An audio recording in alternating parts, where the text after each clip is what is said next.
দর্শক সবাইকে আমন্ত্রণ জানাচ্ছি বাংলাদেশ এন্ডোক্রাইনোলজি সোসাইটি ও এসকে ফার্মাসিউটিক্যালস লিমিটেডের সৌজন্যে আরোগ্য নিকেতন হরমোন বার্তার আজকের আয়োজনে আপনাদের সাথে রয়েছি আমি ডাক্তার আঞ্জুমানারা তামান্না।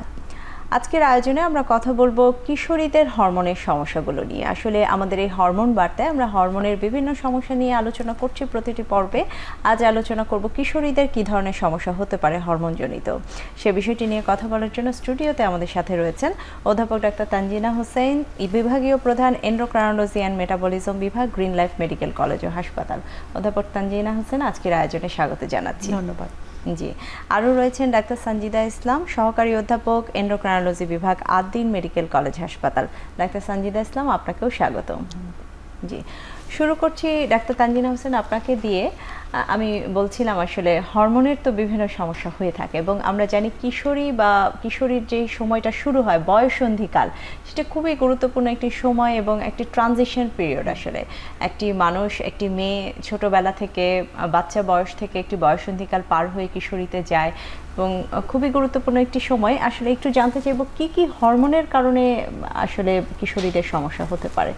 হ্যাঁ, খুব গুরুত্বপূর্ণ এই ইস্যুটি, কারণ হচ্ছে আমাদের দেশে পরিবারগুলো আসলে ওভাবে খুব সচেতন থাকে না এই কৈশোরের সমস্যাগুলো নিয়ে। তার আগে আমাদের জেনে নেওয়া উচিত যে আমরা কখন কিশোরী বলবো বা কৈশোর কাকে বলবো। কৈশোরকে বলা হয় পিউবার্টি। এই সময় একটি মেয়ে এবং একটি ছেলেরও শরীরে নানা রকম হরমোনের পরিবর্তন হয়, তাদের শারীরিক এবং মানসিক নানা রকম পরিবর্তন ঘটতে থাকে। ধরে নেওয়া হয় আমাদের দেশে একটি মেয়ের 9 বছর বয়স থেকে কৈশোরের সূচনা হয় এবং সেটি পূর্ণতা পায় 16 বছর বা 15 বছর বয়সে গিয়ে। শুরুর দিকে কিছু পরিবর্তন তার শরীরে দেখা যায়, তার ব্রেস্ট ডেভেলপ করে, তার শারীরিক কিছু পরিবর্তন দেখা দেয় এবং এটি পূর্ণতা হয় যখন সে রজস্বলা হয় বা তার পিরিয়ডটা স্টার্ট হয়, তখন আমরা বলবো যে তার কৈশোরটা পূর্ণ হয়েছে।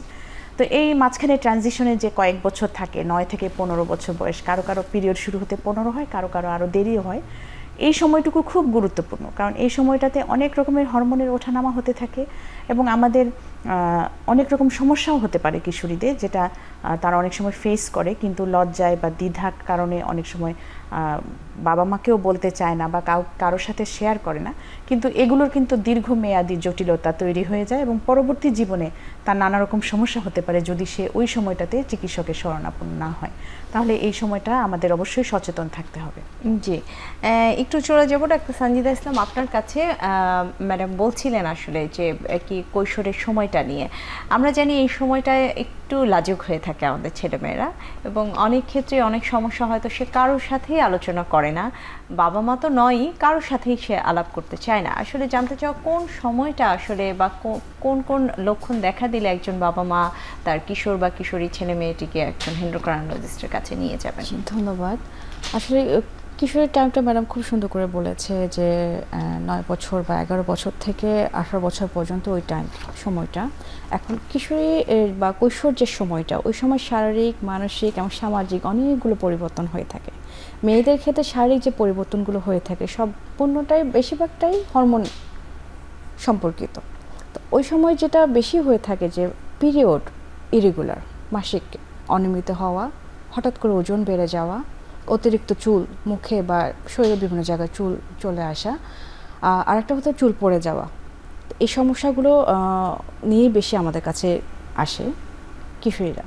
তো সেক্ষেত্রে দেখা যাচ্ছে যে পিরিয়ড যেটা ইরেগুলারিটিটা, সেটা সে তার বা মায়ের সাথে শেয়ার করছে না, তার যে সহপাঠী তার সাথেও শেয়ার করে না, অনেক দিন চলে যায়।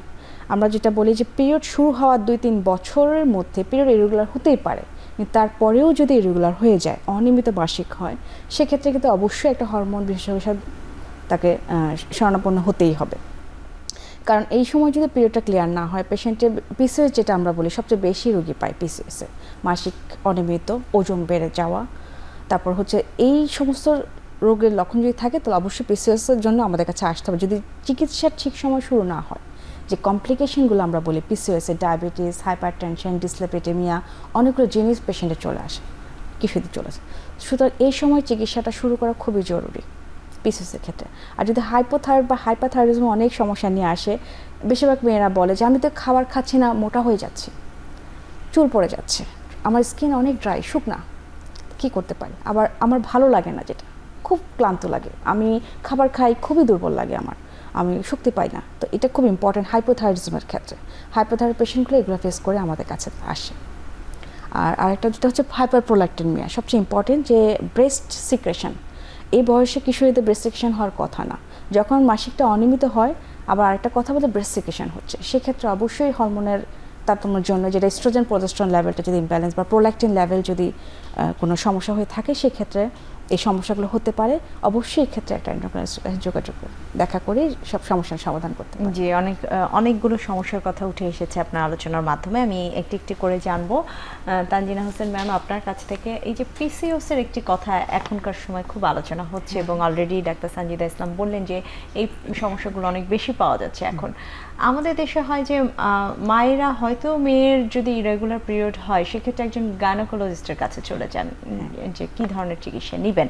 এন্ডোক্রাইনোলজিস্টের কাছে যাওয়া হয় বোধহয় অনেক পরে বা সেখান থেকে রেফার হওয়ার পরে। এই রোগটির ক্ষেত্রে আপনাদের চিকিৎসা পদ্ধতি কি হয়ে থাকে একটি কিশোরী মেয়ের ক্ষেত্রে, এবং কি পরামর্শ থাকে, এবং এটাকে আদৌ প্রিভেন্ট করা সম্ভব কিনা? হ্যাঁ, পলিসিস্টিক ওভারিয়ান সিনড্রোম বলা হয় পিসিওএস এর পূর্ণ নাম। এটি সাধারণত কৈশোরেই দেখা দিয়ে থাকে এবং যে উপসর্গগুলোর কথা সানজিদা বলল, হঠাৎ ওজন বাড়তে থাকা, স্কিনের কালার চেঞ্জ হতে থাকা, কালো হয়ে যাওয়া, মুখে অবাঞ্ছিত লোম দেখা দেওয়া এবং পিরিয়ড অনিয়মিত হওয়া, এগুলো হচ্ছে এর উপসর্গগুলো। অনেক সময় এটা চিকিৎসকের কাছে আসতেও অনেক দেরি হয়, কারণ অনেক সময় পাড়া প্রতিবেশী মা খালারা বলেন যে পিরিয়ড অনিয়মিত হতেই পারে, এটা আস্তে আস্তে ঠিক হয়ে যায়, আমাদেরও ছিল। কিন্তু এর পেছনে কারণটা আমাদের জানতে হলে হরমোন পরীক্ষা করতে হবে। পলিসিস্টিক ওভারি সিনড্রোম একটি হরমোনজনিত অসামঞ্জস্যের কারণে হয়। এটাতে আসলে ওভারিতে যে সিস্টগুলো দেখা দেয় তার পেছনে কারণও হচ্ছে তার যে হরমোনের ভারসাম্যহীনতা তৈরি হয়। এর একটি প্রধান কারণ হচ্ছে বর্তমানে অনেক বেশি দেখা যাচ্ছে, আপনি ঠিকই বলেছেন, তার কারণ হচ্ছে বর্তমানে অনেক কিশোরী আসলে মুটিয়ে যাচ্ছে, তাদের শরীরের ওজন অনেক বেড়ে যাচ্ছে। এর পেছনে আমাদের মন্দ খাদ্যাভ্যাস দায়ী। আজকাল শিশুরা অনেক বেশি ফাস্ট ফুড খায়, অনেক বেশি সফট ড্রিঙ্কস গ্রহণ করে, চকলেট, আইসক্রিম একেবারেই হাতের নাগালে, মানে পুষ্টিকর খাবারগুলো না খেয়ে দেখা যায় যে বাচ্চারা ওগুলো খেতেই ভালোবাসে। এবং যখন সে কৈশোরে চলে আসে, এই যে অতিরিক্ত ওজনটা যার জন্য তখন অভিশাপ হয়ে দাঁড়ায়। এই অতিরিক্ত ওজনের কারণেই কিন্তু হরমোনের ভারসাম্যহীনতাগুলো দেখা দেয়। আরেকটি হচ্ছে আমাদের বাচ্চারা একেবারেই কায়িক পরিশ্রম করে না। স্কুলগুলোতে খেলাধুলার প্রবণতা প্রায় উঠেই গেছে, মানে কেউ খেলাধুলা করে না, সারাক্ষণ পড়াশোনা করে, বা হচ্ছে খেলাধুলা করলেও সেটা গ্যাজেট ভিত্তিক বা হচ্ছে মোবাইল বা কম্পিউটার ভিত্তিক খেলাধুলা করে। এর কারণেও বাচ্চাদের ওজন বেড়ে যাচ্ছে। তো কিশোরীকালে হঠাৎ করে ওজন বেড়ে যাওয়ার সাথে মাসিক অনিয়মিত হওয়া এবং অবাঞ্ছিত লোম দেখা দেওয়া, এই ধরনের উপসর্গ যদি দেখা দেয়, তাহলে অবশ্যই বাবা মাকে সচেতন হতে হবে এবং হরমোন পরীক্ষা করে একজন হরমোন বিশেষজ্ঞের শরণাপন্ন হতে হবে। এটা যে চিকিৎসা, তার একটা গুরুত্বপূর্ণ অংশ কিন্তু লাইফস্টাইল চেঞ্জ। মানে আমাদের তখন খুব ভালো করে কাউন্সেলিং করতে হয় যে শিশুকে পুষ্টিকর খাবার দিবেন, ভালো খাবার দিবেন, কিন্তু মন্দ খাবারগুলো থেকে দূরে রাখবেন। একটু খেলাধুলাতে বরং উৎসাহই দেন, সারাক্ষণ পড়াশোনা না করে বরং একটু খেলাধুলা করুক, একটু কায়িক শ্রম করুক, ওজন কমানোর চেষ্টা করুক। রাতের ঘুমটা খুব গুরুত্বপূর্ণ। আজকাল অনেক শিশু রাতে জেগে থাকে, টেলিভিশন দেখে বা মোবাইল দিয়ে খেলাধুলা করে, এটাও খুব খারাপ। তাহলে এই যে স্বাস্থ্যকর জীবনযাপনের দিকে আমরা যদি যেতে পারি, তাহলে এই রোগগুলো কিন্তু অনেকটাই কমে আসবে। জি, তার মানে আসলে লাইফস্টাইলটাকে আপনারা অনেকটাই দায়ী মনে করছেন এই পিসিওএস এর ক্ষেত্রে, এবং এই হরমোনের তারতম্য আসলে লাইফস্টাইলের জন্য হয়ে থাকে। সেই পিসিওএস এ আসলে কোন হরমোনগুলোর তারতম্য ঘটে থাকে আসলে শরীরে আপনি বলছিলেন, এবং সেই হরমোনের জন্য কি কোনো ওষুধ রয়েছে কিনা? হ্যাঁ, এখানে যেটা হয়, যখন একটা মেয়ে কৈশোরে চলে আসে, তখন আসলে তার যে মেয়েলি হরমোনগুলো ইস্ট্রোজেন প্রজেস্টেরন একটু একটু করে বাড়তে থাকে, যে কারণে তার শরীরে মেয়েলি পরিবর্তনগুলো আসার কথা। কিন্তু দেখা যায় যখন সে কোনো কারণে মুটিয়ে গেছে বা অস্বাস্থ্যকর জীবনযাপনে জড়িয়ে পড়েছে, তখন তার শরীরে পুরুষ হরমোনটা বাড়তে থাকে। এটাকে আমরা বলি টেস্টোস্টেরন বা অ্যান্ড্রোজেন। এটার লেভেলটা যখন বাড়তে থাকে, তখন পুরুষদের মতো ছেলেদের মতো লোম গজাতে থাকে, তার স্কিনগুলো কালো হতে থাকে এবং তার যে মেয়েলি বিষয়গুলো এগুলো কমে যেতে থাকে, স্কিনটা খারাপ হয়ে যায়, চুল পড়া শুরু হয়ে যায়, পিরিয়ডটা অনিয়মিত হয়ে যায়। তার মানে যে বয়সে তার নারী হরমোনগুলো বাড়ার কথা ছিল, সেটা না বেড়ে পুরুষ হরমোনটা বাড়তে শুরু করে। এটার একমাত্র কারণ হচ্ছে তার শরীরে যে চর্বি জমে, সেই চর্বির কারণে এই সমস্যাগুলো দেখা দেয়। এবং সে যদি ওজন কমাতে পারে, স্বাস্থ্যকর খাদ্যাভ্যাসে চলে যেতে পারে, ধীরে ধীরে এই অ্যান্ড্রোজেন লেভেলটা আস্তে আস্তে আবার কমে আসে। জি, তার মানে আসলে এখানে লাইফস্টাইলটাই প্রধান চিকিৎসা, মডিফিকেশনটা আসলে প্রধান চিকিৎসা, তারপরে অন্যান্য জিনিসগুলো আসে। একটু ডাক্তার সঞ্জিদা ইসলাম আপনার কাছে যেতে চাই, আপনি কিন্তু থাইরয়েড হরমোন নিয়ে বলছিলেন, সেটা নিয়ে আরও একটু জানতে চাইবো আপনার কাছে। আসলে এই বয়সে থাইরয়েডের সমস্যা হলে আসলে লক্ষণ কি দেখা যায় একটা মেয়ের, বা পিরিয়ডের কোনো ব্যাঘাত ঘটে কিনা আসলে? এই সময় যে থাইরয়েডের কোনো সমস্যা হয়, তার যেই লক্ষণগুলো আমাদের কাছে মেনলি নিয়ে আসে, যে ওজন বেড়ে যাওয়া, পিরিয়ড অনেক বেশি রক্তপাত হওয়া, সেটা পেশেন্ট বলে যে আমার অনেক দিন থাকছে বা অনেক হ্যাভি ফ্লো হচ্ছে মাসিকের সময়। এছাড়া ব্রণ দেখা যায়, শীত শীত ভাব লাগা।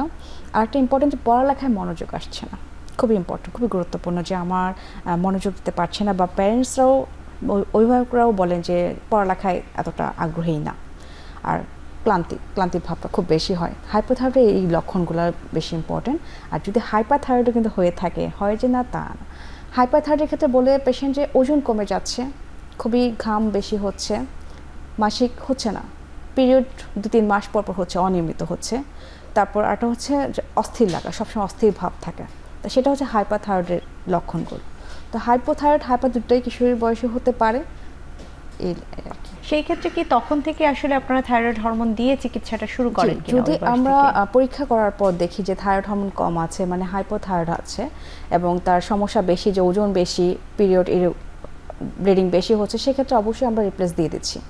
এবং লেভেলটাও ইম্পর্টেন্ট, যে কত থাকলে কখন আমরা শুরু করব। সবাই আসলে থাইরয়েড শুরু করতে পারে না।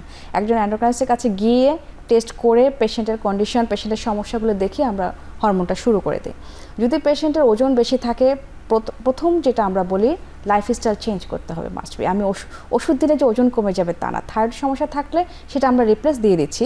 বাট অন্য যে চেঞ্জগুলো, যে ওজন বেড়ে গেল, তারপরে তার হচ্ছে আরও পিরিয়ড ইরেগুলার, ওজন কমে গেলে দেখা যাবে পিরিয়ড রেগুলার হয়ে যাচ্ছে। এবং থাইরয়েড হরমোন যদি ঘাটতি থাকে, হাইপোথাইরয়েড থাকে, সেক্ষেত্রে আমরা ওষুধ দিয়ে আমরা ফলো আপে রাখি। 1.5 মাস বা 3 মাস পর পর আমরা ফলো আপ দিই। দেখা যায় এই সময় যখন ওষুধ শুরু করে দিই আমরা, সাথে লাইফস্টাইল চেঞ্জ হয়ে যাচ্ছে, তাহলে পেশেন্টটা খুব দ্রুত কিন্তু হরমোন লেভেলটা নর্মাল হয়ে যায়, এবং পেশেন্টের এই কষ্টগুলো রিলিফ হয় সহজে তাড়াতাড়ি। জি অবশ্যই।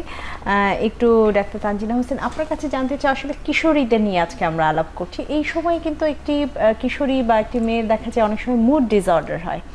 হয়তো তার বাবা মা কোনো, বিশেষ করে মায়েরা কিশোরীদের বেশি লক্ষ্য করে থাকেন, হয়তো বলবেন যে আমার মেয়েটির মুড ডিসঅর্ডার হচ্ছে, বা ইমোশনাল হয়ে যাচ্ছে, অথবা অনেক সময় ডিপ্রেশনে থাকছে, বা আগে যেরকম স্কুল পারফরমেন্স ছিল এখন সেরকম পারফরমেন্স সে করতে পারছে না।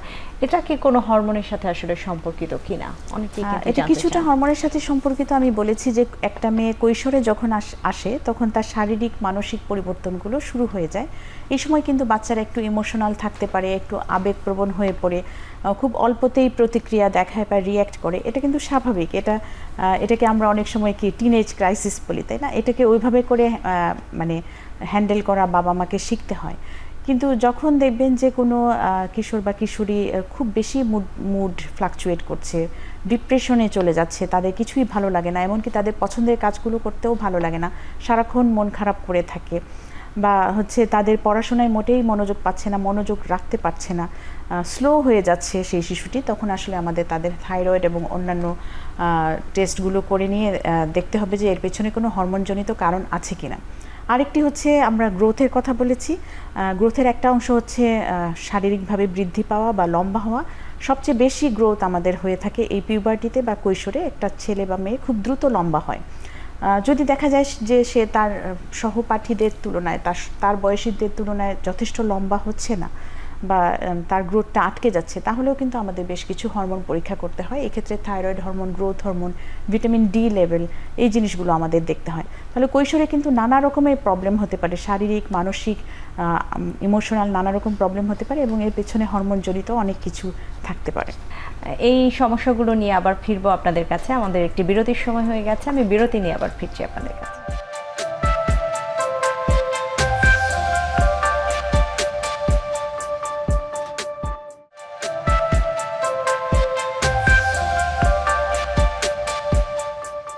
বিরতির পর আবারও ফিরলাম আপনাদের সাথে। আসলে আমরা কথা বলছিলাম কিশোরীদের হরমোনাল যে সমস্যাগুলো রয়েছে সেগুলো নিয়ে। একটু চলে যাব ডাক্তার সানজিদা ইসলাম আপনার কাছে। আপনি শুরুতে বলছিলেন এই সময় প্রোল্যাকটিন হরমোনের একটি সমস্যা হয়ে থাকে, অনেক মেয়েদেরই ব্রেস্ট দিয়ে সিক্রেশন আসতে পারে এবং এটি নিয়ে মেয়েরা খুবই একটি লজ্জার মধ্যে পড়েন, কারণ আমাদের দেশে বলা হয় যে ডেলিভারির পরেই বা একটা গর্ভবতী মেয়ের ক্ষেত্রেই দেখা যায় ব্রেস্ট সিক্রেশন আসে বা ব্রেস্ট মিল্ক আসে।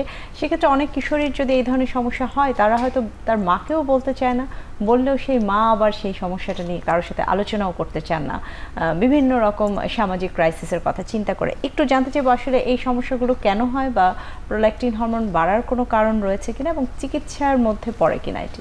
ধন্যবাদ।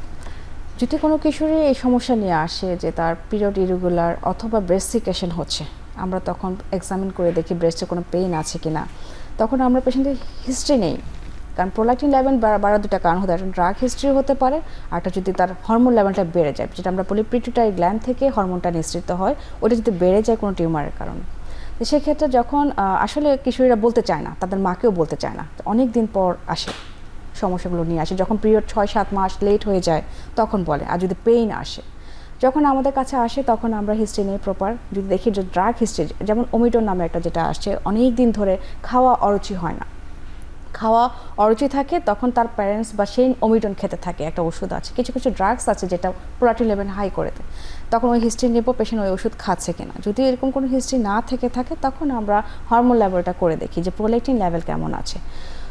বিভিন্ন কারণে প্রোল্যাকটিন বাড়তে পারে, যদি টিউমার থাকে তো সেক্ষেত্রে আমরা সার্চ করব, প্রথমে হরমোনটা দেখব কেমন আছে, যদি দেখি সেটা বেশি তখন অন্যান্য হরমোনগুলো দেখে আমরা যেটা বলি পিটুইটারিতে এমআরআই পিটুইটারি গ্ল্যান্ড করি, সেটা দেখে আমরা তখন সিদ্ধান্ত নিব যে কেন এই হরমোনটা বেড়ে যাচ্ছে।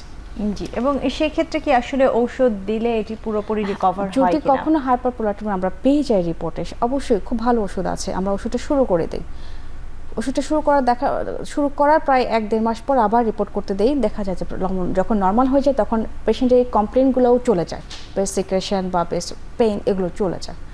তো তখন আমরা তখন সিদ্ধান্ত নেই যে ওষুধটাকে আমরা কন্টিনিউ করব না বন্ধ করে দেবো। সেক্ষেত্রে অবশ্যই ফলো আপে আসতে হবে এবং হরমোন বিশেষজ্ঞের কাছে আসতে হবে। জি, অবশ্যই। একটু আমি যদি যোগ করতে চাই যে আসলে আমরা অনেক সময় না জেনে বুঝে অনেক ওষুধ খেয়ে থাকি, খুব সিম্পল গ্যাস্ট্রিকের ওষুধ যেটা বললো ডমপেরিডন, বা একটু বমির ভাব হয়, খাওয়ার রুচি বাড়ে, এই ধরনের ওষুধ অনেক সময় খেতে শুরু করে দেয় অল্প বয়সী মেয়েরা। আবার কিছু মানসিক রোগের যেসব ওষুধ থাকে, ডিপ্রেশনের ওষুধ, ঘুমের ওষুধ, এগুলো কিন্তু প্রোল্যাকটিন লেভেল বাড়ায়। তো অনেক সময় খুব টেনশন হচ্ছে, পরীক্ষার টেনশন, দেখা যায় যে সে এমিট্রিপটাইলিন জাতীয় কোনো একটা ওষুধ খেয়ে ফেললো, তারপরেই দেখা যায় তার ব্রেস্টে সিক্রেশন শুরু হলো। আসলে এই ওষুধগুলো চিকিৎসকের পরামর্শ ছাড়া, বিশেষ করে কৈশোরে যেসব ওষুধ প্রোল্যাকটিন বাড়ায় সেই ওষুধগুলো না খাওয়াই ভালো। আমরা আসলে অনেক সময় ওর কাছ থেকে শুনেই কিন্তু ওষুধ শুরু করে দেয়। এই ওষুধগুলোর কারণে প্রোল্যাকটিন লেভেল বাড়তে পারে এবং ব্রেস্টে সিক্রেশন হতে পারে, যা একটা বিব্রতকর পরিস্থিতিতে ফেলে দেয় মেয়েদের। জি, অবশ্যই, এবং অনেক ধন্যবাদ জিনিসটি আরও ক্লিয়ার করে বলার জন্য। ডাক্তার তানজিদা হোসেন, আপনার কাছে জানতে চাওয়া, শুরুতে আপনি বলছিলেন অনেক কিশোর বা কিশোরীদের ক্ষেত্রে বয়ঃসন্ধি আসার যে সময়টা, অনেকের ক্ষেত্রে খুব আর্লি অনসেট হয়, আবার অনেকের একটু দেরিতে অনসেট হয়, এবং আমি বলবো যাদের একটু দেরিতে অনসেট হয় তাদের নিয়ে কিন্তু অভিভাবকরা একটু টেনশনে পড়ে যান, উদ্বিগ্ন হয়ে যান যে তার কেন যে সময়টা হওয়ার কথা হচ্ছে না। এটার কি কোনো আসলে কোনো হরমোনাল তারতম্যের কারণে হয় কিনা বা আসলে কোনো ইফেক্ট পড়ে কিনা এই ক্ষেত্রে? এবং আমি আসলে নির্দিষ্ট সময়টা জানতে চাই, কতদিন পর্যন্ত একজন অভিভাবক অপেক্ষা করতে পারেন? আমি আগেই বলেছি যে আমাদের মতো দেশে হচ্ছে কৈশোর শুরু হয় 9-10 বছর বয়স থেকে এবং এটা কমপ্লিট হয় 15-16 বছরে গিয়ে। কিন্তু সবার ক্ষেত্রে এই সময়টি থাকে না, কারো হচ্ছে একটু ডিলেড শুরু হয়, কারো আবার একটু আর্লিও শুরু হয়ে যায়। যদি আর্লি শুরু হয়ে যায় সেটাকে আমরা বলি প্রিকশিয়াস পিউবার্টি, মানে কোনো একটা মেয়ে বাচ্চার যদি 6-7 বছর বয়সে মনে হয় যে না তার ব্রেস্টে কোনো চেঞ্জ আসছে বা তার হচ্ছে নানা রকম হেয়ার গ্রোথ হচ্ছে, তার মানে তার আর্লি পিরিয়ড হয়ে যাবে, আমরা ধরে নিতে পারি। আর্লি পিরিয়ড হয়ে যাওয়াটাকে বলা হয় প্রিকশিয়াস পিউবার্টি। এটা যদি আগে হয়ে যায় তাহলে ক্ষতি আছে কি না? হ্যাঁ, কিছুটা ক্ষতি আছে। ক্ষতি হচ্ছে তার গ্রোথটাও আর্লি শেষ হয়ে যায়, যে কারণে সে পরবর্তীতে তার যে কাঙ্ক্ষিত উচ্চতা সেটা নাও পেতে পারে। আর মানসিকভাবে তো সে তৈরি থাকে না, সেই জন্য তার নানা রকম সমস্যা হয়। সেক্ষেত্রে আমরা তখন ওই পিউবার্টিটা ডিলে করার ব্যবস্থা করি, মানে হচ্ছে আরেকটু পরে যেন আসে তার কিছু চিকিৎসা আছে, সেটা আমরা করি। আর ডিলেড পিউবার্টি হচ্ছে যাদের 15, 16, 17, 18 বছর হয়ে গেছে কিন্তু এখনও পিরিয়ড স্টার্ট হয়নি, এটাকে আমরা বলে থাকি ডিলেড পিউবার্টি। এবং সেটাও কিছু হরমোনের তারতম্যের কারণে হয়। আমরা হরমোনের লেভেলগুলো দেখি কী কারণে ডিলে হচ্ছে এবং দ্রুত যাতে তার পিউবার্টিটা শুরু করানো যায় সেই জন্য কিছু হরমোন ট্রিটমেন্ট দিয়েও থাকি। জি, তার মানে আসলে দুটোর ক্ষেত্রেই দুটোই খারাপ আসলে। দুটোই খারাপ আসলে, আর্লি অনসেট বা ডিলেড অনসেটের ক্ষেত্রে আসলে চিকিৎসা নেওয়া প্রয়োজন রয়েছে। আরও একটু জানতে চাও, আসলে পিসিওএস নিয়ে অনেক কথা হচ্ছে এখনকার সময়, সেজন্য এই বিষয়টি নিয়ে বেশি জানতে চাওয়া। পিসিওসে অনেক ক্ষেত্রে আলট্রাসোনোগ্রাফিতে আসলে ধরা পড়ে না একটি মেয়ের ক্ষেত্রে পিসিওস রয়েছে কিনা। সেক্ষেত্রে আপনারা আসলে কিভাবে ডায়াগনোসিস করেন যে এই কিশোরীটি আসলে পিসিওস এর মতো সমস্যায় ভুগছেন? সত্যি বলতে কি পিসিওএস ডায়াগনোসিস করার জন্য তেমন কোনো পরীক্ষারও দরকার পড়ে না। এটা হচ্ছে একটি কিশোরীকে দেখে বা তাকে এক্সামিন করেই কিন্তু আমরা বলে ফেলতে পারি। কারণ ওই যে একদম টিপিক্যাল যে সিমটমগুলো থাকে, ওজন বৃদ্ধি, মুখে অবাঞ্ছিত লোম দেখা দিচ্ছে, স্কিনের কালার চেঞ্জ হচ্ছে, পিরিয়ডটা অনিয়মিত হচ্ছে, এই কথাগুলো সব মিলে গেলেই আমাদের অনেক বেশি ব্রণ হচ্ছে, হেয়ার ফল হচ্ছে, এগুলো দেখেই আমরা আসলে বলে নিতে পারি যে ক্লিনিক্যালি বলতে পারি যে আসলে তার পিসিওএস আছে। সবসময় যে আলট্রাসাউন্ডে সিস্ট থাকবেই এমন কোনো কথা নেই। আমরা অনেক সময় অ্যান্ড্রোজেন লেভেলটা দেখি, মানে হরমোনের লেভেলটা দেখি, কখনো কখনো ব্লাডের সুগার দেখি। কারণ অনেকেই খুব অবাক হন যে কেন এত অল্প বয়সে সুগার টেস্ট করতে দিল। কারণ হচ্ছে পিসিওএস এর সাথে ইনসুলিন রেজিস্ট্যান্স থাকে, যে কারণে হচ্ছে সুগারটা একটু এদিক ওদিক হয়ে যায়। তো এই টেস্টগুলো করেই কিন্তু আমরা ট্রিটমেন্ট শুরু করে দিতে পারি। পিসিওএস আসলে একটা ক্লিনিক্যাল ডায়াগনোসিস, এটার জন্য খুব বেশি পরীক্ষা নিরীক্ষারও প্রয়োজন পড়ে না। আমরা রোগীর সাথে কথা বলে রোগীর ইতিহাস জেনে এবং রোগীকে দেখেও কিন্তু অনেক সময় ডায়াগনোসিস করতে পারি। জি, তার মানে আসলে লক্ষণের উপর নির্ভর করেই আসলে ডায়াগনোসিস করা যেতে পারে। সেই ক্ষেত্রে এই পিসিওএস রোগী, যেই কিশোরীটি পিসিওএসে আক্রান্ত হয়েছে, সে চিকিৎসা নিল অথবা সে যদি না নেয়, তার ভবিষ্যতে তার রিপ্রোডাক্টিভ লাইফের ইফেক্ট কতটুকু রয়েছে? পিসিওএস এ যদি আমরা চিকিৎসার সময় মতো না নিতে পারি, কৈশোর তারুণ্যে এটা যদি আমরা সমাধান না করতে পারি, তাহলে এর পরবর্তী জটিলতা অনেক। যেমন এই পিসিওএস এর মেয়েদের ভবিষ্যতে ডায়াবেটিস হবার, উচ্চ রক্তচাপ, হৃদরোগ হবার সম্ভাবনা অনেক বেশি। এমনকি এন্ডোমেট্রিয়াল ক্যান্সার বা এগুলো হবার সম্ভাবনাও বেশি। খুব বড় একটা সমস্যা হচ্ছে ইনফার্টিলিটি বা বন্ধ্যাত্ব। এই মেয়েরাই যদি চিকিৎসা না করে তাহলে এর পরের ধাপে গিয়ে চিকিৎসার জন্য যাবে, কারণ তার সন্তান হচ্ছে না।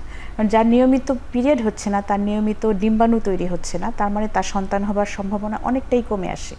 তাহলে এই যে পরবর্তী ধাপে যাওয়ার আগেই যদি আমরা তাকে ট্রিটমেন্ট করতে পারি, ম্যানেজ করতে পারি, তার জীবনযাপন পদ্ধতিকে পরিবর্তন করতে পারি, তাহলে পরবর্তী জটিলতাগুলোর জন্য কিন্তু আমাকে আর চিকিৎসকের কাছে যেতে হবে না।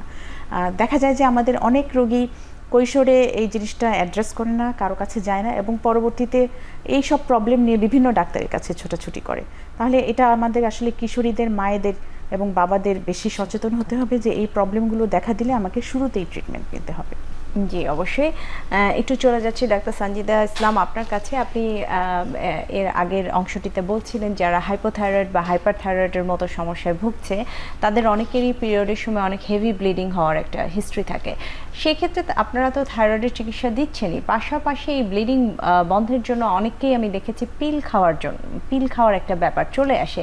সেক্ষেত্রে কিশোরী মেয়েদের ক্ষেত্রে আসলে কোন ধরনের পিল আসলে সাজেস্ট করা হয় বা কম্বাইন্ড পিল দেওয়া হয় কিনা একটু জানতে চাও আপনার কাছে। আসলে হাইপোথাইরয়েডে যেটা হচ্ছে যে হেভি ব্লিডিং হয় পিরিয়ডে, আমরা যেটা বলি, কিন্তু আসলে পিসিওএস এর ক্ষেত্রে আমরা পিলটা বেশি ইউজ করে থাকি। যেহেতু পিসিওএস এ এস্ট্রোজেন প্রজেস্টেরন লেভেলটা একটু ভারসাম্যটা নষ্ট হয়ে যায়, সেক্ষেত্রে আমরা পিলটা প্রেফার করি। আর যদি হেভি ব্লিডিংয়ে বলতে হয়, আমরা লো ডোজে এস্ট্রোজেন প্রজেস্টেরন এখন খুব ভালো পাওয়া যায়। অনেকে ভয় পায় যখন আমরা ট্রিটমেন্টে, যখন পেশেন্টের পিরিয়ড রেগুলার করার জন্য পিল আমরা অ্যাডভাইস করি, তখন ভয় পায় যে কেন, বিশেষ করে মারা বলে কেন পিল খাবে এই মুহূর্তে। তখন আমরা কাউন্সেলিং করি যে অ্যাকচুয়ালি এটা তো পিল না, এটা হরমোন, তার হরমোনের ইমব্যালেন্স হচ্ছে বডিতে, সেক্ষেত্রে আমরা তাকে হরমোন দিয়ে তার হরমোন লেভেলটাকে ঠিক করছি। এবং দেখা যায় 3 থেকে 6 মাস যদি হরমোনটা সে নেয়, মানে পিলটা যদি লো ডোজে পিলটা নেয়, তাহলে পিরিয়ডটা রেগুলার হয়ে যায়। আর পিরিয়ডটা রেগুলার হয়ে যাওয়া কিন্তু তার ওয়েট কমে যাওয়া, অন্যান্য যে সমস্যাগুলো আছে হরমোনগুলো, সবগুলো সুন্দরভাবে ম্যানেজ হয়ে যাওয়া। তো তো সেক্ষেত্রে আমরা লো ডোজের এস্ট্রোজেন প্রজেস্টেরন যে পিলগুলো আছে সেগুলো আমরা শুরু করতে বলি আসলে রোগীদের। এই বিষয়টি এই জন্যই জানতে চাই আসলে কিশোরী বয়সে সব ধরনের পিল অনেকেই, যেটা আপনি বলছিলেন যে মায়েরা অনেক সময় একটু অস্বস্তিতে ভোগেন যে তার আনম্যারিড বা কিশোরী মেয়েটি একটি পিলের পাতা নিয়ে ঘুরবে বা পিল খাবে। অনেকের ধারণা পিল খেলে ওজন বেড়ে যাবে, অনেক সমস্যার সম্মুখীন হতে হবে, যেটা মাদের ধারণা। তখন আমরা আশ্বস্ত করি যে এটা লো ডোজের পিল, আশা করি এটা কোনো ক্ষতি হবে না, বরঞ্চ আরও অনেক লাভ হবে, যে পিরিয়ডটা রেগুলার হয়ে যাবে এবং যে সমস্যাগুলো আছে সেগুলো সুন্দর সমাধান হয়ে যাবে। আর এটা তো আসলে একটা সাময়িক চিকিৎসা, এমন নয় যে সবসময় এটা চলতে থাকবে। মানে এটা পিরিয়ড রেগুলার করার পর বন্ধ করে দেওয়া যায়, সেজন্য সেইভাবে কাউন্সেলিং করতে হয় যে এটা শুধু অল্প সময়ের জন্যই দেওয়া হয়েছে। কিন্তু আগেই বলেছি যে আসলে এই সব সমস্যার ক্ষেত্রে জীবনযাপন পদ্ধতির পরিবর্তন, ওজন কমানো এবং একটা স্বাস্থ্যকর খাদ্যাভ্যাস এটা বরং বেশি ভূমিকা রাখে। সো আমরা যে ওষুধগুলো দিয়ে থাকি সেগুলো আসলে সাময়িক, কিন্তু আসল চিকিৎসা হচ্ছে আসলে জীবনযাপনের পরিবর্তন। জি অবশ্যই। ডাক্তার সানজিদা হোসেন, আপনার কাছে এই জন্যই জানতে চাওয়া, এই যে কিশোরীকালীন যে হরমোনাল সমস্যাগুলো আসে, এটি আসাটা এবং এইটা পরবর্তী জীবনে অনেকগুলো ইফেক্টই আপনি বলেছেন, যে আসলে যেমন পিসিওএস এর কিছু ইফেক্ট বলেছেন, অনেকের ক্ষেত্রে কিন্তু চিকিৎসা হয় না। আমাদের দেশে আপামর জনতার মধ্যে আসলে কয়জন মা তার কিশোরী মেয়েটিকে নিয়ে চিকিৎসকের কাছে আসেন, সেই ক্ষেত্রে আসলে তার পরবর্তী জীবনের ইফেক্ট কতটুকু হয় সেই বিষয়টা নিয়ে যদি বলেন। হ্যাঁ, যেসব কিশোরীরা নানা রকম হরমোনজনিত জটিলতায় ভুগছে তাদের পরবর্তী যে রিপ্রোডাক্টিভ লাইফ বা প্রজনন ক্ষমতা উপর অনেক প্রভাব ফেলে। আমি আগেই বলেছি যে অনেকেই ইনফার্টিলিটিতে বা বন্ধ্যাত্বে ভুগতে পারে, অনেকে দেখা যায় যে বারবার গর্ভপাত হচ্ছে, সন্তান আসছে কিন্তু নষ্ট হয়ে যাচ্ছে, থাইরয়েড ডিসঅর্ডার বা পিসিওএস ছিল, এটা আগে থেকে কখনো ডায়াগনোসিস করা হয়নি। আর এগুলো সবই আসলে বিপাকীয় যে আমাদের রোগগুলো আছে, মেটাবলিক রোগ, যেমন হচ্ছে ডায়াবেটিস, যেমন উচ্চ রক্তচাপ, হৃদরোগ, রক্তে কোলেস্টেরল বেড়ে যাওয়া, এইসব ঝুঁকি বাড়িয়ে দেয়। এই ঝুঁকিগুলো বাড়লে পরে সেই মেয়েটির কিন্তু অল্প বয়সে হার্ট অ্যাটাক, স্ট্রোকও হতে পারে। তাহলে এটা একটা লম্বা সময় জুড়ে যদি কারো এইসব সমস্যা থেকে থাকে তাহলে তার ভবিষ্যতে নানা রকম জটিলতা হতে পারে।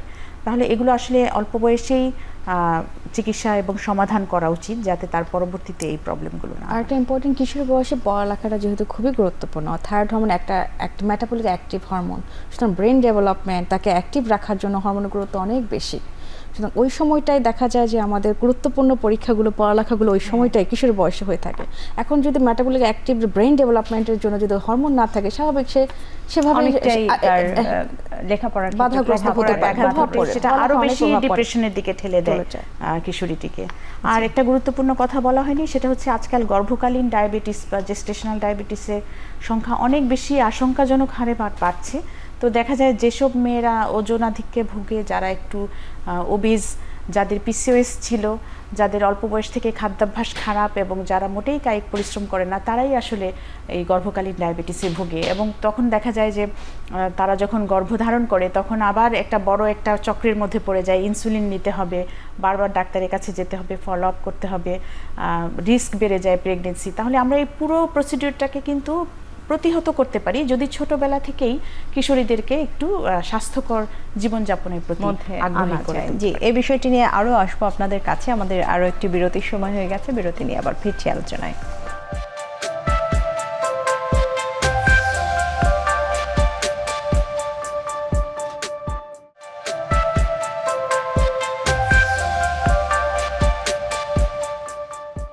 বিরতির পর আবারও চলে আসলাম। আমরা কথা বলছিলাম কিশোরীদের হরমোনজনিত সমস্যা নিয়ে। বলছিলেন অধ্যাপক ডাক্তার তানজিনা হোসেন, আপনি আসলে গর্ভকালীন সময়ে আপনি বলছিলেন অনেক মেয়েরাই ডায়াবেটিসে ভুগে থাকেন। এই কিশোরীকালীন যেই সমস্যাগুলো তৈরি হয় তার মধ্য থেকেই তারই একটা জটিলতা হিসেবে চলে আসে। একটু জানতে চাইবো, আসলে আপনি একটু আগে বলছিলেন যে অনেকের ক্ষেত্রেই আর্লি পিউবার্টি হয়ে গেলে তার গ্রোথটা হয়তো আর্লি শেষ হয়ে যায়। একটু জানতে চাই, আসলে গ্রোথ হরমোন বলে একটি হরমোনের কথা আপনি শুরুতে বলছিলেন, সেই সম্পর্কে কারো কি যদি এটার ঘাটতি ঘটে বা শরীরে ঠিকমতো অভাব থাকে বা তারতম্য থাকে, তার ক্ষেত্রে কি হতে পারে? আমাদের কাছে আজকাল অনেক প্যারেন্টরাই, অনেক অভিভাবকরাই আসেন যে আমার ছেলে মেয়ে যথেষ্ট লম্বা হচ্ছে না, আসলে এটা সবসময় আমরা মুখের কথায় বিশ্বাস করি না, আমরা তখন মাপযোগ শুরু করি যে কত বয়সে কতটুকু লম্বা হলে সেটা স্বাভাবিক, সেটা আমরা মাপি। যদি স্বাভাবিক থাকে তাহলে আসলে এটা নিয়ে খুব বেশি দুশ্চিন্তার কিছু নেই। অনেক বাবা মা নিজের থেকে মনে হয় যে আমার ছেলে মেয়ে বড় হচ্ছে না, কিন্তু যদি আমাদের মাপে ঠিক থাকে তাহলে সমস্যা নেই। যদি মাপের চাইতে একটু কম মনে হয় তখন আমরা কারণ খুঁজতে শুরু করি যে কী কারণে তার গ্রোথটা থেমে যাচ্ছে। এর মধ্যে অনেকগুলো কারণ থাকে। এই যে কৈশোরে আমরা যখন বাচ্চারা বড় হয় তখন তার এই বড় হওয়ার পিছনে অনেকগুলো হরমোন কাজ করে। একটা হচ্ছে থাইরয়েড হরমোন, একটা হচ্ছে ভিটামিন ডি লেভেল, আরেকটা হচ্ছে গ্রোথ হরমোন যেটা মাথার পিটুইটারি গ্ল্যান্ড থেকে আসে। তাহলে এই সবগুলো হরমোন আমরা তখন চেক করি এবং তার এক্সরে করে দেখি তার বোনের গ্রোথটা ঠিক মতো হচ্ছে কিনা, হাড়ের গ্রোথ ঠিক মতো হচ্ছে কিনা। যদি হাড়ের গ্রোথে সমস্যা থাকে তাহলেই কিন্তু আমরা পরবর্তী ধাপে পিটুইটারি গ্ল্যান্ডের হরমোনগুলো পরীক্ষা করে থাকি। গ্রোথ হরমোন যদি ডেফিসিয়েন্সি প্রমাণিত হয় তাহলে গ্রোথ হরমোন দেওয়া যেতে পারে, কিন্তু যদি গ্রোথ হরমোন ডেফিসিয়েন্সি না থাকে তাহলে বেশিরভাগ ক্ষেত্রে আমরা আসলে অন্যান্য বিষয়গুলোকে গুরুত্ব দিয়ে থাকি, যেমন খেলাধুলা করা, ভিটামিন ডি সাপ্লিমেন্ট দেওয়া, একটু প্রোটিনটা ভালো করে খাওয়া, আমিষ খাওয়া, এই জিনিসগুলোকে গুরুত্ব দিয়ে থাকি। কিন্তু গ্রোথ হরমোন ইনজেকশন সাধারণত দেওয়া হয় যদি প্রমাণিত হয় যে তার গ্রোথ হরমোন কম আছে। আরও কিছু কিছু বিষয় যেমন টার্নার সিনড্রোম এবং অন্যান্য কিছু জটিল রোগে দেওয়া হয়, কিন্তু সাধারণত গ্রোথ হরমোন পরীক্ষা না করে গ্রোথ হরমোন কখনো দেওয়া হয় না। এখানে আরেকটি গুরুত্বপূর্ণ বিষয় হলো যে মা বাবার হাইট কেমন সেটা কিন্তু বাচ্চার হাইটের উপরে অনেকটাই এফেক্ট ফেলে। অনেক সময় দেখা যায় বাবা মা দুজনেরই হাইট কম, তাহলে আমরা একটা হিসাব করে বের করি যে বাচ্চার এতটুকু হাইট হতে পারে, এর বেশি করানো সম্ভব নয়। কাজেই এসব জিনিস নিয়ে অনেক সময় ক্রেজি না হয়ে অনেক সময় বাস্তবতা মেনে নিতে হয়। এই কথার প্রেক্ষিতেই আমার আশা, যেহেতু আধুনিক অনেক চিকিৎসা এখন চলে এসেছে, মানুষ সৌন্দর্যের দিকেও অনেকটা আসলে কনসার্ন হয়ে গিয়েছে। সেক্ষেত্রে জানতে চাও, অনেকেই হয়তো ফ্যামিলিয়াল ভাবে অতটা হাইট বেশি না, তারা হয়তো আপনাদের কাছে আসেন যে আমার সন্তানটির যেন হাইট ভালো হয়, এরকম কোনো চিকিৎসা দেওয়ার ক্ষেত্রে আসলে কি এটা সম্ভব কিনা? ওই যে আমরা যদি ইভ্যালুয়েশন করে দেখি যে হরমোনের কোনো তারতম্য নেই তাহলে আসলে চিকিৎসা দেবারও প্রয়োজন নেই, কারণ এগুলো চিকিৎসার তো সাইড ইফেক্টও আছে। যদি দেখা যায় এটা আসলে তার পারিবারিকভাবে তার হাইটটা এরকমই হচ্ছে, তাহলে ওই খাদ্যাভ্যাস, খেলাধুলা, নিয়মিত ব্যায়াম করা, ভিটামিন ডি গায়ে লাগানো, সানলাইট গায়ে লাগানো, এগুলো দিয়ে চেষ্টা করতে হবে। মানে স্বাভাবিকভাবেই চেষ্টা করতে হবে, সবসময় যে ট্রিটমেন্ট দিতে হবে তা নয়। জি অবশ্যই। ডাক্তার সানজিদা ইসলাম, একটু আপনার কাছে আসছি। আসলে যেহেতু হরমোনাল বিষয় নিয়ে আমরা কথা বলছি কিশোরীদের জন্য, একটু জানতে চাও, এখন তো অল্প বয়সে ডায়াবেটিসও হচ্ছে এবং আমরা এই ডায়াবেটিস রোগটিও জানি এন্ডোক্রাইনোলজিস্টরাই আসলে ডিল করে থাকেন। কিশোরী একটি মেয়ে আসলে ডায়াবেটিসে ভুগছে কিনা, এটি তার অভিভাবক আসলে কখন একজন এন্ডোক্রাইনোলজিস্টের শরণাপন্ন হবেন? ধন্যবাদ। যদি কিশোরের ফ্যামিলি হিস্ট্রি থাকে, বাবা মায়ের ডায়াবেটিস থেকে থাকে, অথবা যদি কিশোরের ওজন বেড়ে যাওয়া, সেটা আমরা বলি যে ফ্যামিলি হিস্ট্রি আছে, পেশেন্টের ওজন বেড়ে যাচ্ছে, তখন আমরা যদি আসি তখন বলি অফকোর্স ওজিইটি করে তার ডায়াবেটিস আছে কিনা সেটা চেক করে নিতে হবে। এছাড়া ফ্যামিলি হিস্ট্রি না থাকলেও কিন্তু এই বয়সে টাইপ 1 ডায়াবেটিসটা বেশি দেখা যায়, আমরা জানি সেটা। তো যেহেতু ডায়াবেটিস একটা হরমোনজনিত রোগ, ইনসুলিন হরমোনের অভাবে ডায়াবেটিস হয়ে থাকে, তো কিশোর বয়সটার মধ্যে আমাদের অবশ্যই যদি লক্ষণগুলো থেকে থাকে, ফ্যামিলি হিস্ট্রি আছে, ফার্স্ট ডিগ্রি রিলেটিভ যেটা বাবা মা দাদা দাদি কারো থেকে থাকে, অথবা পেশেন্টের ওজন বেড়ে যাচ্ছে, অথবা পেশেন্টের সিমটমস যেগুলো বলি এক্সেস থ্রাস্টিং, গলা শুকিয়ে যাচ্ছে, বারবার খিদা লাগছে, আবার ওজন কমে গেলেও কিন্তু ডায়াবেটিস চেক করতে হয়। তো এই যদি হিস্ট্রি থাকে, লক্ষণগুলো থাকে, তখন আমরা ডায়াবেটিসটা চেক করে দেখে নিই। আর এখনকার যেটা হচ্ছে যে বাচ্চাদের ইয়াং ডায়াবেটিসটা অনেক বেড়ে গিয়েছে, যেটার মূল কারণ হচ্ছে ম্যাডাম আগেও বলেছে যে খাদ্যাভ্যাস। আমরা স্কুলে যে টিফিনটা দিচ্ছি সেটা কেমন দিচ্ছি সেটা গুরুত্বপূর্ণ, সেটা কিন্তু আমরা জাঙ্ক ফুডই দিচ্ছি, আমরা বাইরের ফুডই দিচ্ছি, কেউ হেলদি ডায়েট নিচ্ছে না। বাচ্চারাও দেখা যাচ্ছে আজকাল খেতে চাচ্ছে না, দেখা যাচ্ছে সবজি খেতে চাচ্ছে না, ফল খেতে চাচ্ছে না। তাদের খাদ্যাভ্যাসের যদি চেঞ্জ থাকে তাদের ডায়াবেটিস হওয়ার ডেভেলপমেন্ট এই সময়টাতে কিন্তু ডেভেলপ হওয়ার সুযোগ অনেক বেশি বা চান্স বেশি হয়ে থাকে। সেক্ষেত্রে ডায়াবেটিস, সেই ক্ষেত্রে আসলে একজন কিশোরী যদি এই ধরনের ব্লাড সুগারের সমস্যায় ভুগে থাকেন, তাদের আপনার আসলে চিকিৎসার পদ্ধতিটা কি হয় এবং তাদের খাদ্যাভ্যাস কন্ট্রোল করাটাও কিন্তু বেশ কঠিন হয়ে যায় একটা পরিবারে বা একটা বাবা মার জন্য, বিশেষ করে মায়েদের ক্ষেত্রে। কি পরামর্শ দেন এবং কি ধরনের চিকিৎসা দেন? ইয়ং ডায়াবেটিস যারা আমাদের কাছে আসে, আসলে এই সময়টা খুবই ক্রিটিক্যাল, ওই টাইম ম্যানেজ করাটা, কারণ এই সময় বাচ্চারা কথা শুনতে চায় না, যেটা বয়সটাই এরকম হতে পারে। যদি ডায়াবেটিস ডেভেলপ হয়ে যায় সেক্ষেত্রে আমাদের ট্রিটমেন্ট অপশন একটাই, ইনসুলিন। বাচ্চাদের ডায়াবেটিস হলে সেক্ষেত্রে আমাদের কোনো ওষুধ দেওয়ার সুযোগ থাকে না, ফার্স্টে লাইফস্টাইল মডিফিকেশন, পেশেন্টের হাঁটতে হবে, বাচ্চার যেটা হাঁটা প্রতিদিন 30 থেকে 40 মিনিট হাঁটার একটা কথা বলি। ব্যালেন্স ডায়েট যেটা বলি, ডায়েট ব্যালেন্স হতে হবে। এবং বাচ্চাদের ডায়াবেটিস হলে যেটা হচ্ছে ফ্যামিলি মেম্বাররা কাউকে জানাতে চায় না, এটা খুবই গুরুত্বপূর্ণ আমাদের সমাজে। একটা বাচ্চা যদি ডায়াবেটিস ধরা পড়ে হয় তখন তার স্কুল সেকশনে জানাতে হবে বাচ্চার ডায়াবেটিক, তার ফ্রেন্ড সার্কেল জানতে হবে এবং তার পরিবারকে সেভাবেই ম্যানেজ হতে হবে যে বাচ্চাটা ডায়াবেটিস, তাকে ইনসুলিন, অফকোর্স ইনসুলিন থাকতে হবে। যদি টাইপ 1 হয় তার ওয়ান ট্রিটমেন্ট অপশন হচ্ছে ইনসুলিন। এখন আর যদি টাইপ 2 হয় সেক্ষেত্রে আমরা ওষুধও শুরু করতে পারি না, 16 বছর আগে কোনো ওষুধ আমরা শুরু করি না, কারণ insulin best option for treatment of diabetes. তো সেক্ষেত্রে আমরা বলি যে লাইফস্টাইল মডিফিকেশন, ট্রিটমেন্ট এবং কাউন্সিলিং, ফ্যামিলি, তার আশেপাশে বন্ধুবান্ধব এবং স্কুল সব কিছু জানিয়ে রাখতে হবে বাচ্চারা ডায়াবেটিস এবং সেভাবে ম্যানেজ করতে হবে। জি, এই বয়সী আসলে একটা বড় অংশ জি, আমি ডায়াবেটিস নিয়ে আরো শুনবো আপনাদের কাছে। আমাদের আরো একটি বিরতির সময় হয়ে গেছে, বিরতি নিয়ে আবার ফিরছি ডায়াবেটিস নিয়ে।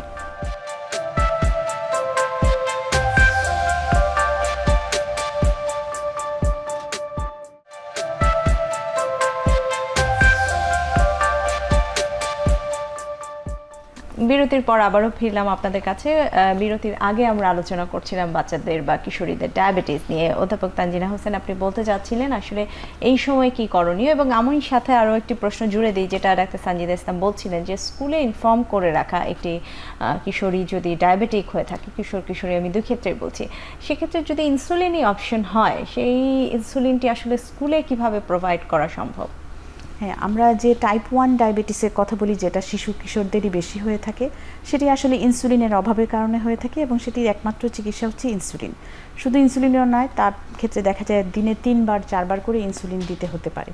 তাহলে সে আসলে একটা খুবই স্পেশাল শিশু। সে কিন্তু 8-10টা বাচ্চার মতো নয়। তার স্কুলে গিয়ে যদি ঠিক সময় মতো না খেতে পারে, ঠিক সময় মতো যদি ইনসুলিন না নিতে পারে, তাহলে বাচ্চাটি কিন্তু অসুস্থ হয়ে পড়তে পারে। আমাদের অনেক রোগীর ক্ষেত্রেই আমরা এরকম দেখতে পাই যে বাচ্চা স্কুলে অসুস্থ হয়ে গিয়েছে, অজ্ঞান হয়ে পড়েছে, কিন্তু আসলে টিচাররা বুঝতে পারছে না কেন এটা হয়েছে বা কেউ জানে না। তাহলে সেই ক্ষেত্রে যদি কারো টাইপ 1 ডায়াবেটিস ধরা পড়ে, তাহলে তার পরিবার, তার শিক্ষক, তার বন্ধুবান্ধব এবং সাথে যারা থাকেন তাদের সবাইকেই সচেতন হতে হবে, যেতে ওর একটা রিস্ক আছে, ওর টাইপ 1 ডায়াবেটিস আছে। তবে সুখের বিষয় যে আমাদের দেশে টাইপ 1 ডায়াবেটিসের তুলনায় টাইপ 2 ডায়াবেটিস বেশি, এবং বেশিরভাগ ক্ষেত্রে কিশোরীদের দেখা যায় প্রি ডায়াবেটিস পর্যায়ে চলে আসে। তারা মানে হচ্ছে জাস্ট বর্ডার লাইনে তাদের ডায়াবেটিস বাড়তে শুরু করেছে, এই পর্যায়ে গিয়ে ধরা পড়ে। তাহলে সেই ক্ষেত্রে ওই লাইফস্টাইল ম্যানেজমেন্ট হচ্ছে খুব গুরুত্বপূর্ণ। এদের বেশিরভাগ ক্ষেত্রেই ওষুধের দরকার পড়ে না। তারা যদি খাদ্যাভ্যাস পরিবর্তন করে, তাদের যদি প্রপার কাউন্সেলিং করা হয়। এখন আমাদের শিশু কিশোররা আসলে অনেক বেশি গুগল ইউজ করে, ওরা অনেক কিছু জানে, আমাদের চাইতেও অনেক কিছু জানে। আমরা অনেক সময় তাদেরকেই বলি যে তুমি একটু গুগল করে দেখো কী কী খাবার তোমার নিষেধ, ওগুলো তুমি একটু অ্যাভয়েড করো, কোন খাবারগুলোতে সুগার বাড়ে ওগুলো একটু দেখে নাও। তাহলে অনেক সময় তারা খুব ভালো করে বুঝতে পারে যে কোনটা ভালো খাবার, কোনটা খারাপ খাবার, কোনটা খেলে ভালো হবে ওর জন্য, কোনটা না খেলে ভালো হবে।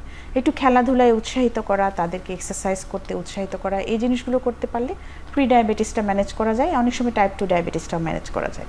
জি, অবশ্যই। আমরা আলোচনার অনেকটাই শেষের দিকে। ডাক্তার সানজিদা ইসলাম, আপনার কাছে জানতে চাইবো, যেহেতু ডায়াবেটিস নিয়ে কথা হচ্ছে এবং একটি কিশোরী যদি ডায়াবেটিসে ভুগে থাকে, আপনি বলছিলেন অনেক সময় বাবা মাও জানাতে চায় না তার শিশুটি ডায়াবেটিসে ভুগছে, বিশেষ করে মেয়ে শিশুর ক্ষেত্রে বাবা মারা আরও বেশি আসলে উদ্বিগ্ন থাকেন তার ভবিষ্যতের কথা চিন্তা করে। তো সেই ক্ষেত্রে আসলে একটি কিশোরী যদি ডায়াবেটিস ধরা পড়ে, তার ভবিষ্যতে এই ডায়াবেটিসটি কন্টিনিউ করা এবং তার রিপ্রোডাক্টিভ লাইফের ইফেক্ট, এই বিষয়টি নিয়ে আসলে আপনারা কি বলে থাকেন? ধন্যবাদ। একজন কিশোরী যদি ডায়াবেটিস থাকে সেটা খুবই গুরুত্বপূর্ণ। আসলে আমাদের আর্থসামাজিক অবস্থা এমন পর্যায়ে আছি আমরা, সেখানে এখন যেটা গ্রাম বলেন শহরে বলেন, ফ্যামিলি কিন্তু যদি ডায়াবেটিস হয় সন্তানের বাবা মা বলতে চায় না কাউকে, এটাই সত্য কথা। সেক্ষেত্রে আমি বলবো যে নিয়মিত ফলো আপে থাকতে হবে। আমাদের একটা চিকিৎসক ঠিক করতে হবে যেখানে সে ফলো আপে যাবে, এবং নিয়মিত যদি ঠিকমতো সে চিকিৎসা ফলো আপে থাকে, অবশ্যই তার ডায়াবেটিসটা খুব ভালো কন্ট্রোল হয়ে যাবে।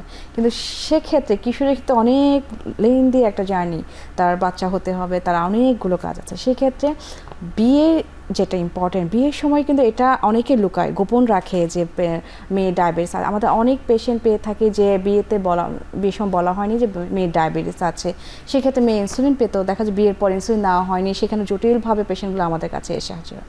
সেই ক্ষেত্রে আমরা বা আমাকে আগে থেকে কাউন্সেলিং করে রাখবো। ডায়াবেটিসের খুব ভালো চিকিৎসা এখন আমাদের দেশে আছে, সুতরাং এটা নিয়ে চিন্তিত হওয়ার কোনো কিছু নাই।